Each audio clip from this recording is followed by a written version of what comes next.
મહત્વના સમાચાર પર નજર કરીશું। દિલ્હીથી સમાચાર પ્રાપ્ત થઈ રહ્યા છે। દિલ્હીમાં કાલકાજી મંદિરમાં જાગરણ વખતે ભાગદોડ મચી ગઈ। એક વ્યક્તિના મોતના સમાચાર પ્રાપ્ત થયા છે। 16 જેટલા લોકો ઘાયલ થયા હોવાની પણ વિગતો પ્રાપ્ત થઈ છે। અચાનક સ્ટેજ ધરાશાયી થયું અને એક વ્યક્તિનું મોત થયું હોય તેવી વિગતો પ્રાપ્ત થઈ રહી છે। જાગરણનું આયોજન કરવામાં આવ્યું હતું। 1600 થી પણ વધુ લોકો આ જાગરણમાં હાજર હતા। અત્યંત ભીડ અહીંયા હતી અને અચાનક ધડામ કરીને સ્ટેજ તૂટ્યું અને ભાગદોડ મચી ગઈ। એક વ્યક્તિનું મોત થઈ ગયું છે અને 16 જેટલા લોકો ઘાયલ થયા છે। તાત્કાલિક એમ્બ્યુલન્સ બોલાવવામાં આવી અને તમામ ઘાયલોને નજીકની હોસ્પિટલમાં દાખલ કરવામાં આવ્યા છે।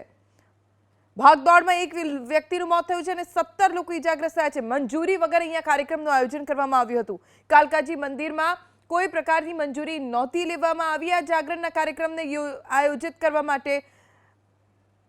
અચાનક ભાગદોડ મચી એક વ્યક્તિનું મોત થઈ ગયું છે અને હવે અહીંયા બચાવ કામગીરી ચાલુ કરી દેવામાં આવી છે। જેટલા પણ લોકો ઘાયલ થયા છે તે તમામને હોસ્પિટલમાં દાખલ કરવામાં આવ્યા છે। ज्यादातर को मामूली चोटें आई हैं, लेकिन जिस तरीके से मंदिर के अंदर भीड़ होती है, एक बहुत बड़ा हादसा था जो कि फिलहाल कहा जा सकता है कि टल गया। जी बिल्कुल, तो दो तस्वीरें लगातार दिखा रहे हैं। देखिए, पहली तस्वीर आपको दिखा रहे हैं कालकाजी मंदिर की, जिस वक्त भगदड़ के हालात बने वो पहली तस्वीर। અંદાજે રાત્રે 1 વાગ્યાની આસપાસ આ દુર્ઘટના સર્જાઈ। ખૂબ જ મોટી સંખ્યામાં અહીંયા લોકો હાજર હતા કેમ કે જાગરણનું આયોજન કરવામાં આવ્યું હતું। પોલીસે આયોજકો વિરુદ્ધ કેસ દાખલ કર્યો છે કેમ કે કોઈ પ્રકારની મંજૂરી વગર જ આટલા બધા લોકોને ભેગા કરવામાં આવ્યા હતા। કાર્યક્રમ યોજવામાં આવ્યો હતો।